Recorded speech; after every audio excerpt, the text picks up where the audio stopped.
Welcome to our channel. तो चलिए शुरू करते हैं आज की कहानी।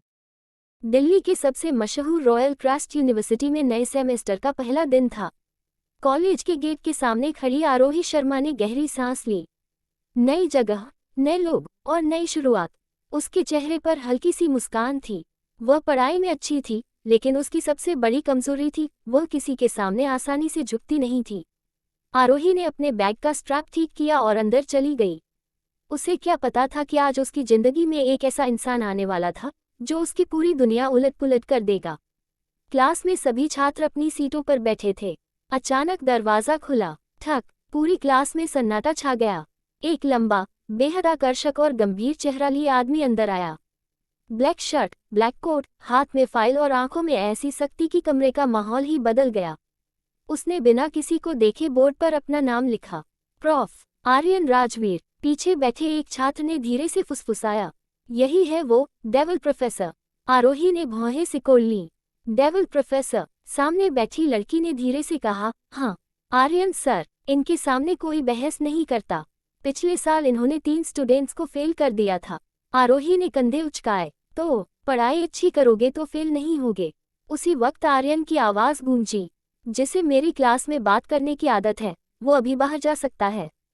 सभी चुप। आरोही ने सामने देखा। आर्यन की नज़र सीधे उस पर थी। आपको कुछ कहना था? आरोही थोड़ी चौंकी। नहीं सर। तो फिर ध्यान क्लास पर रखिए। आरोही को उसका अंदाज बिल्कुल पसंद नहीं आया। जी। आर्यन ने लेक्चर शुरू किया। कुछ देर बाद उसने अचानक सवाल पूछा, इस सिद्धांत का सबसे महत्वपूर्ण पहलू क्या है? पूरी क्लास शांत। आर्यन की नज़रें फिर आरोही पर रुक गईं। आप बताइए। आरोही ने बिना घबराए जवाब दिया। आर्यन कुछ सेकंड उसे देखता रहा। गलत। आरोही का चेहरा बदल गया। लेकिन सर, मेरा जवाब। बहस मत कीजिए। लेकिन अगर मैं सही हूं तो? क्लास में बैठे सभी छात्रों ने एक दूसरे को देखा। किसी ने पहली बार डेविल प्रोफेसर को चुनौती दी थी। आर्यन धीरे धीरे उसकी डेस्क तक आया। उसने आरोही की नोटबुक उठाई और उसके जवाब को दोबारा पढ़ा। कुछ पल बाद उसने कहा, तुम्हारा जवाब सही है। आरोही की आंखें फैल गईं। तो आपने मुझे गलत क्यों कहा? आर्यन के होठों पर हल्की सी मुस्कान आई। क्योंकि मैं देखना चाहता था कि तुम अपने जवाब पर कितनी देर तक खड़ी रह सकती हो। आरोही कुछ बोल नहीं पाई। आर्यन वापस अपनी टेबल की तरफ चला गया, लेकिन उसके चेहरे पर आई वह हल्की मुस्कान आरोही के दिल में अजीब सी हलचल पैदा कर गई। उसने खुद से कहा, मुझे इस आदमी से दूर रहना होगा। लेकिन किस्मत शायद कुछ और ही चाहती थी। अगले दिन आरोही क्लास में पहुंची तो उसकी सीट पर कोई और बैठा था। एक्सक्यूज मी, ये मेरी सीट है। लड़के ने बिना देखे कहा, अब मेरी है। आरोही ने भौहें चढ़ाईं। तुम्हें पता है तुम किससे बात कर रहे हो? लड़का हंसा। नहीं, और मुझे जानना भी नहीं है। आरोही कुछ कहती, उससे पहले पीछे से आवाज आई, आरोही। वो पलटी। आर्यन दरवाजे पर खड़ा था। मेरे ऑफिस में आइए। पूरी क्लास की निगाहें उन दोनों पर टिक गईं। आरोही ने हैरानी से पूछा, मैंने क्या किया? आर्यन ने ठंडे स्वर में कहा, ऑफिस में पता चल जाएगा। वह उसके पीछे पीछे चल पड़ी। ऑफिस में पहुंचकर आर्यन ने दरवाजा बंद किया। आरोही ने तुरंत पूछा, अब बताए, मेरी गलती क्या है? आर्यन ने टेबल पर एक फाइल रखी। तुम्हारे पिछले सेमेस्टर के रिकॉर्ड। आरोही ने फाइल उठाए। इससे क्या? तुम्हारे मार्क्स शानदार हैं, लेकिन तुम्हारी अटेंडेंस बहुत खराब है। आरोही चुप हो गई। मैं जानता हूँ कि तुम पढ़ाई कर सकती हो, आर्यन बोला, लेकिन अगर तुमने नियम तोड़े तो मैं किसी को भी स्पेशल ट्रीटमेंट नहीं दूंगा। आरोही ने फाइल टेबल पर रख दी। मैं स्पेशल ट्रीटमेंट मांग भी नहीं रही। आर्यन ने उसकी तरफ देखा। अच्छा है। कुछ सेकंड तक दोनों के बीच खामोशी रही। फिर आर्यन ने कहा, तुम बाकी छात्रों से अलग हो। आरोही ने हल्की मुस्कान के साथ कहा, ये तारीफ है या चेतावनी? आर्यन ने जवाब नहीं दिया। आरोही जाने लगी। तभी आर्यन की नज़र उसकी कलाई पर पड़ी। उसके हाथ पर चोट का हल्का निशान था। ये कैसे हुआ? आरोही तुरंत अपनी कलाई पीछे कर लेती है। कुछ नहीं। आर्यन की आंखें गंभीर हो गईं। मैंने पूछा, कैसे हुआ? सर, मैंने कहा ना, कुछ नहीं। आर्यन कुछ पल उसे देखता रहा। ठीक है, जा सकती हो। आरोही बाहर निकल गई, लेकिन आर्यन की नज़रें दरवाजे पर ही टिकी रहीं। उसने धीमे से कहा, ये लड़की आखिर छुपा क्या रही है? उधर कॉरिडोर में आरोही अपनी कलाई देख रही थी। उसकी आंखों में अचानक उदासी आ गई। काश कोई मेरी जिंदगी के उस हिस्से के बारे में कभी न पूछे। उसी शाम उसे एक अनजान नंबर से मैसेज आया, तुम्हें लगता है तुम अतीत से भाग सकती हो? आरोही के चेहरे का रंग उड़ गया। दूसरा मैसेज आया, मैं तुम्हें ढूंढ चुका हूँ। उसने तुरंत फोन बंद कर दिया, लेकिन उसे नहीं पता था कि उसके पीछे कोई और भी इस रहस्य को देख रहा था। आर्यन। अगले दिन बारिश हो रही थी। आरोही यूनिवर्सिटी के पीछे वाले पुराने कॉरिडोर से गुजर रही थी। उसके हाथ में कुछ किताबें थीं और दिमाग में पिछली रात के मैसेज घूम रहे थे।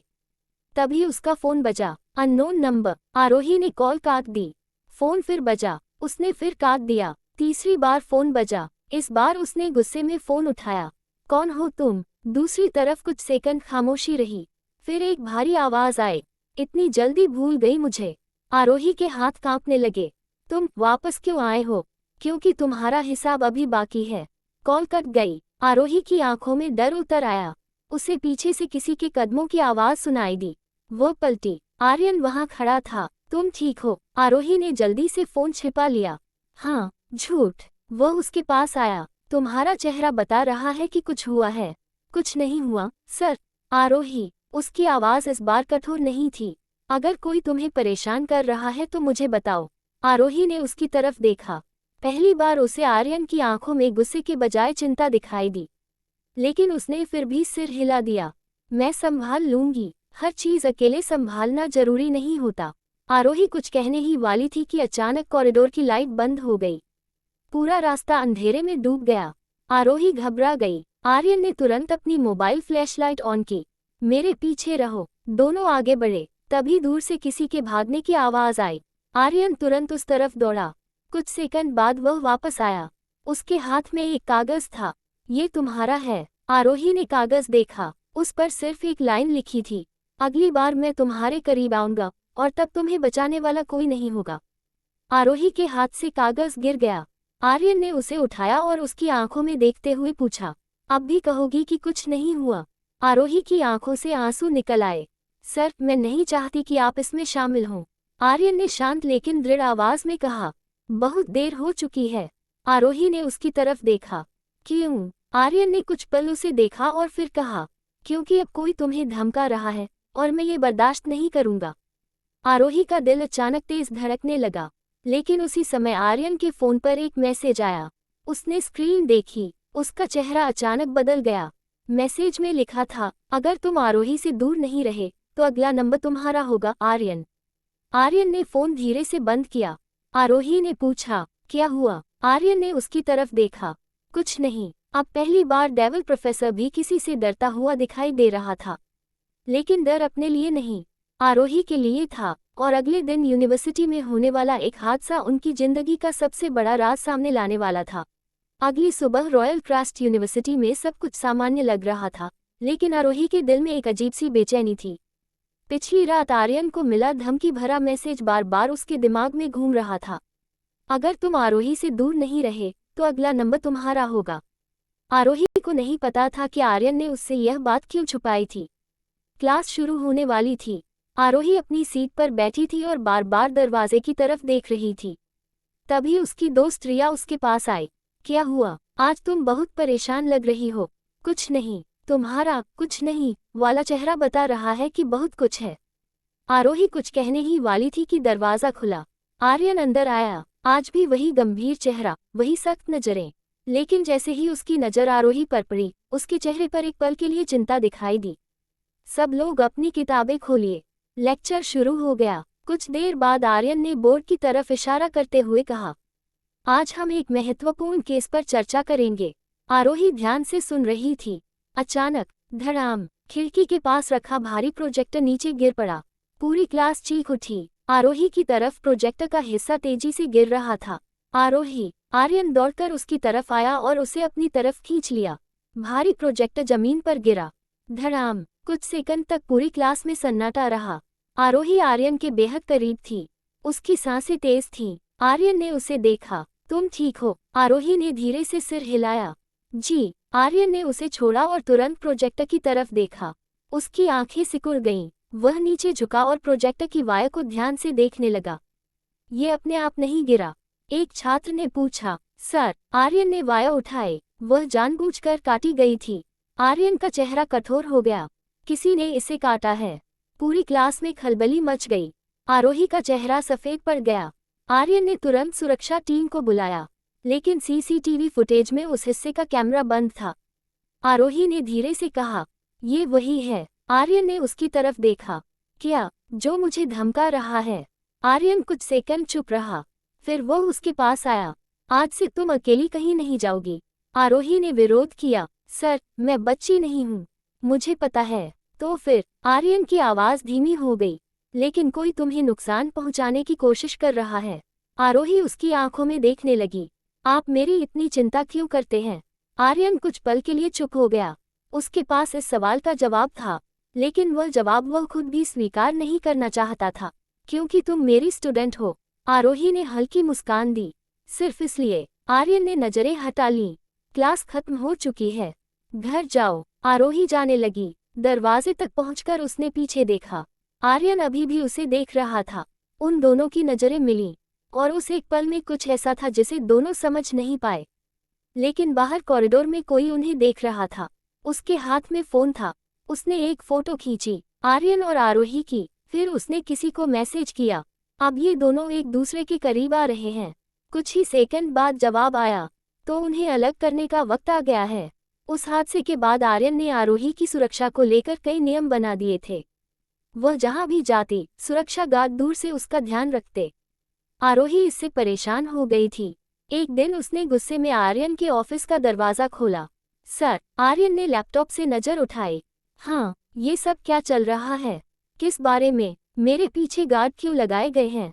आर्यन शांत रहा। क्योंकि तुम्हें खतरा है, लेकिन मैं हमेशा डरकर नहीं जी सकती। आर्यन कुर्सी से उठकर उसके सामने आया। और मैं तुम्हें खतरे में नहीं छोड़ सकता। आरोही कुछ पल चुप रही। आपको मेरी इतनी परवाह क्यों है?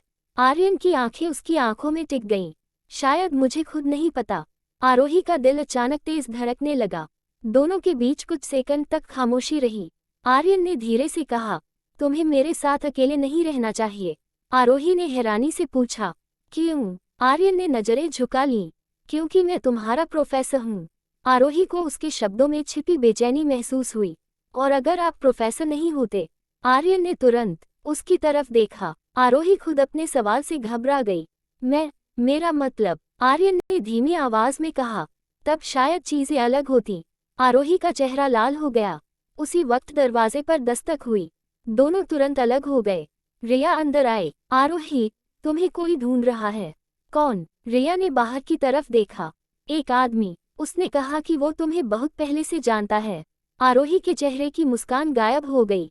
उसने अपना नाम बताया। रिया ने सिर हिलाया। हाँ, उसने कहा उसका नाम कबीर है। आरोही के हाथ से उसकी किताब गिर गई। आर्यन ने तुरंत उसका चेहरा देखा। कबीर? आरोही ने कांपती आवाज में कहा। वो वापस आ गया। आर्यन का चेहरा सख्त हो गया। कौन है कबीर? आरोही ने जवाब नहीं दिया। तभी बाहर से एक आदमी की आवाज आई, आरोही। आरोही डरकर पीछे हट गई। आर्यन उसके सामने आकर खड़ा हो गया। दरवाजा खुला। एक लंबा आदमी अंदर आया। उसके चेहरे पर खतरनाक मुस्कान थी। उसने सीधे आर्यन को देखा। तो तुम हो वो प्रोफेसर? आर्यन ने ठंडी नजरों से पूछा। और तुम? वह मुस्कुराया। मैं वो इंसान हूँ जिसे आरोही ने अपनी जिंदगी से निकाल दिया था। फिर उसने आरोही की तरफ देखा, लेकिन मैं उसे कभी भूल नहीं पाया। आरोही की आंखों में डर उतर आया। आर्यन ने उसकी तरफ देखा और पहली बार उसके चेहरे पर ऐसा गुस्सा था जिसे देखकर कबीर की मुस्कान भी फीकी पड़ गई। आर्यन ने कहा, उसने तुम्हें अपनी जिंदगी से निकाल दिया है। कबीर हंसा। तुम्हें लगता है तुम उसे बचा सकते हो? आर्यन एक कदम आगे बढ़ा। हाँ, कबीर ने जाते जाते कहा। देखते हैं, डेविल प्रोफेसर, आखिर तुम उसके लिए कितनी दूर जा सकते हो। दरवाजा बंद हुआ। आरोही की आंखों से आंसू बहने लगे। आर्यन उसकी तरफ मुड़ा। अब मुझे पूरी सच्चाई जाननी है। आरोही ने धीरे से सिर उठाया। अगर मैंने आपको सब कुछ बता दिया, तो शायद आप भी मुझे छोड़ देंगे। आर्यन ने उसकी आंखों में देखते हुए कहा, मैं तुम्हारे अतीत से डरकर तुम्हें नहीं छोड़ूंगा। आरोही का दिल पहली बार सच में आर्यन के लिए धड़क उठा। लेकिन उसे नहीं पता था कि कबीर के पास ऐसा राज था, जो आर्यन और आरोही दोनों की जिंदगी हमेशा के लिए बदल सकता था।